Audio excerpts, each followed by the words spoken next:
Welcome to Donmar TV News Channel.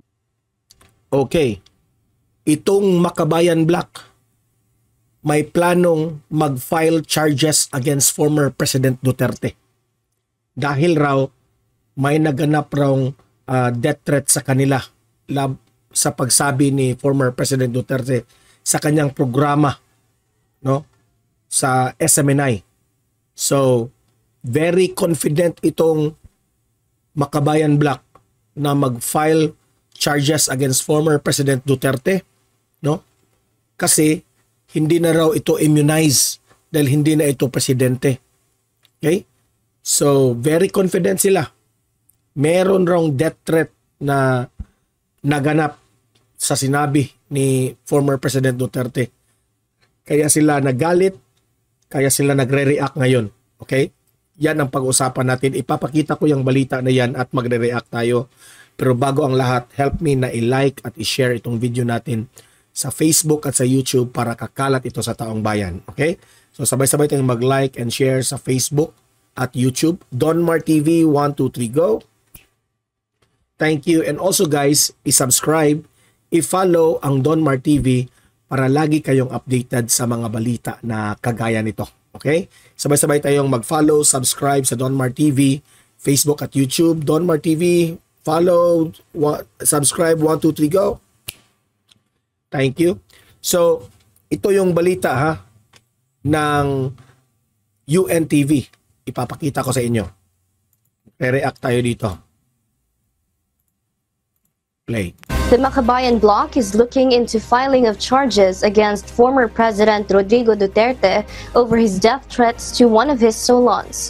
In a televised interview, Para sa kanila, death threat raw yung ginawa ni former President Duterte, yung programa niya sa SMNI. Yan ang hindi nila naintindihan. Yung pagsabi ni former President Duterte doon sa SMNI, itungkol yun sa confidential intelligence funds. Bakit yan very important sa isang ahensya? Itong Makabayan Black nagre-react. Alam nyo na. Ito mga makakaliwa. Sabi yan ni Panelo, si Panelo ang may sabi niyan. Takot sila eh. Sabi pa nga ni ni Senator Bato de la Rosa, yung pagkasabi ni Duterte doon ay figure of speech lang yun. No? May nasabi kasing word na papatayin. Yung papatayin na word is marami, sabi ni Bato de la Rosa, marami yung meaning. Pwedeng papatayin yung ideolohiya. So hindi ibig sabihin na yung word na ginamit na yun, itungkol yun sa confidential intelligence funds. Yun ang gustong iparating ni former President Duterte. Kaya merong confidential intelligence fund dito sa ating gobyerno dahil marami itong pera na ito ay gagamitin ito sa mga kalaban ng gobyerno. Isa na diyan, no? Many to mention, yung makakaliwa, no? Yung mga nasa bundok. Pangalawa, yung mga grupo na nagbebenta ng mga bawal na gamot. 'Di ba? So kailangan yan ng confidential intelligence funds. So sabi diyan ni Panelo, kung kayo ay papalag dito, no? Edi may ginagawa kayong masama sa gobyerno. Bakit kayo papalag? At ngayon hinahanapan niyo ng butas na you will file charges against former President Duterte tungkol doon sa kanyang sinabi. Puro na lang kayo palusot kasi diba? former chief executive said that the confidential funds being requested by her daughter, Vice President Sara Duterte, are intended for restoring Mandatory Reserve Officers Training Corps or ROTC and for Isa pa itong ROTC, gusto itong ibalik ng Vice President natin. So kailangan ito ng confidential intelligence funds na hindi nga pwedeng sabihin dahil merong mga grupong gusto ayaw itong matuloy. Okay? So merong mga sikreto dyan na mga grupo na kailangan tayo ng mga intelligence. Ha? Dahil ang gobyerno, hindi yan makapag-normal na galaw kapag wala yung confidential intelligence funds. Isa pa itong si Martin Romualdez na todo siya na pag-realign dyan sa confidential funds na hindi niya alam na malaki ang epekto nito kapag tatanggalin itong mga funds na ito. Kayo, magpaliwanag nga kayo sa inyong mga mga expenses dyan. Insurgency. Puro kayo pamulitika, The first target, according to the older Duterte, is ACT Teachers Party List Representative Francis Castro and the Communists. Assistant Minority Leader and Gabriela Party List Representative Arlene Brosas condemns this, saying that it is a blatant violation and a dangerous attack on the rights of individuals who are advocating for transparency and accountability in government spending. She says they will not be silenced by threats and intimidation, adding that they are looking into possible legal actions against the older Duterte. For his part, Senator Ronald De La Rosa, a known Duterte ally, says the opposition lawmakers can file complaints all they want. But he believes... Tama nga naman si Senator Bato de la Rosa. Kayong mga Makabayan Black, kung may reklamo kayo sa former president, sa sinabi niya, hindi mag-file kayo. You can do what you want. Mag-file kayo. Tingnan natin kung magtatagumpay kayo. Okay? Para sa akin, walang rason na hindi tayo kakampi dito sa mga Duterte. Ang kanilang layunin ay seguridad ng Pilipinas, kabutihan ng Pilipinas. Kaya nga ipinagtanggol yung confidential funds. Bakit naman ako kakampi dito sa Makabayan Black? Na alam naman natin kung ano ang kanilang sinusuportahan. Alam naman natin kung ano ang kanilang mga layunin. Bakit ako susuporta dyan? Martin Romualdez, bakit ka ba susuporta dyan? Ha? Dahil lang ba sa pamumulitika mo, Martin Romualdez? Kaya pinagsamantalahan mo yung confidential funds na tinatahol dito sa mga Makabayan Black? Isipin nyo yung taong bayan, ang seguridad ng taong bayan. Ha? Yung ginawa ni Vice President, kabutihan yan sa ating bansa. Kailangan yan. Yung confidential intelligence funds na yan, hindi yan gagamitin para kurakutin. Hindi yan gagamitin para iwaldas. Gagamitin yan para sa kalaban ng gobyerno. O kung magre-react kayo Makabayan Black, ang malaking tanong, kalaban ba kayo ng gobyerno? Mukhang na-obvious na kayo eh.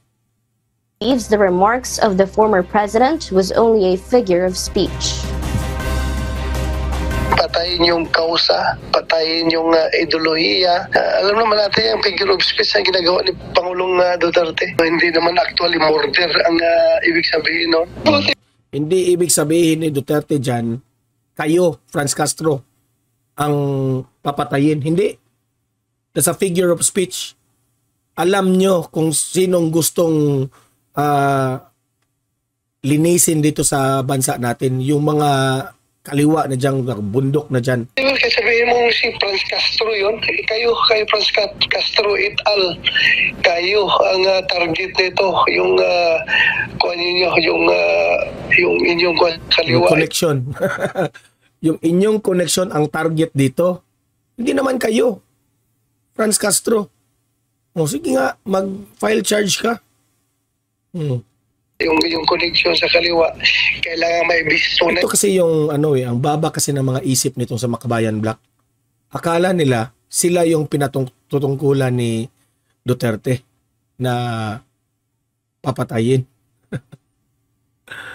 Ang ibig sabihin, yung mga kasamahan dyan sa bundok. Yan, at para mahinto yung panluloko nyo sa taong bayan.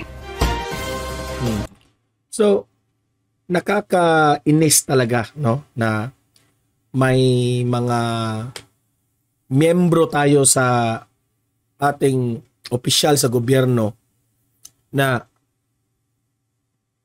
wala nang magawa kundi hindi ko lang maunawaan bakit nailagay ito sa pwesto ng gobyerno sila na laging kontra ng kontra sa gobyerno. kumakampi pa dito sa mga taga-bundok. Di ko alam bakit binoto pa ito ng taong bayan. For sure, wala na itong future sa politika. Yung si Zarate nga, wala na nga, di ba? Unti-unti ito silang mabubuwag na. Galit na galit sila dito sa mga Duterte, no? Especially nung time ni former President Duterte, dahil nagtayo nga itong si former President ng NTF-ELCAC. Kaya todo sila ngayon, itong Makabayan Black, ng plano na mag-file charges against Duterte, no? Kasi hindi na daw immune, hindi na presidente. Tingnan ko lang kung hindi magagalit ang taong bayan dyan kung ipapakulong ninyo ito si former President Duterte. Di ba? Let me advise you, Makabayan Black. Sa tagal-tagal nyo nang nandyan sa Kongreso, lagi naman kayong talo when it comes to decision making. Di ba? Ngayon lang siguro kayo magtatagumpay dahil dyan kay Martin Romualdez. Isipin nyo at unawain nyo kung ano yung mga hinanaing ng taong bayan. Yung mga kinakampihan ninyo, yung mga taga-bundok na dyan na laging nagre-recruit dyan, di na ba kayo naawa sa kabataan? Di ba? Kaya tuloy kayo, galit kayo kung ibalik yung ROTC dahil maaapektuhan yung mga recruitment dyan. Huwag na tayong magbulag-bulagan dito. Lahat, kalat na yan sa social media ang mga ginagawa ng mga grupong ito. Kaya yung kayong mga media rin, bakit kayo kakampi dyan sa mga Makabayan Black? Dapat kang kampihan natin. Di ko nga maunawaan bakit ayaw nilang kakampihan itong si Duterte. Kabutihan yan ng bayan. Grabe naman kayo. So kayong mga audience ko dito sa Donmar TV, mag-comment nga kayo kung ano ang masasabi nyo dito sa grupo na ito. Itong kagaw na maduming grupo na ito. Na ito yung nagbigay talaga ng problema ng Pilipinas. Anong masasabi nyo dito sa grupo na ito? Comment, react, babasahin natin yan. Magandang mga argument nyo, okay? Guys, i-like at i-share itong video natin para kakalat ito sa taong bayan. I-subscribe, i-follow itong Donmar TV para lagi kayong updated sa mga balita na kagaya nito. Okay? So hanggang dito na itong video na ito. See you in my next video. Have a great day. God bless inyong lahat.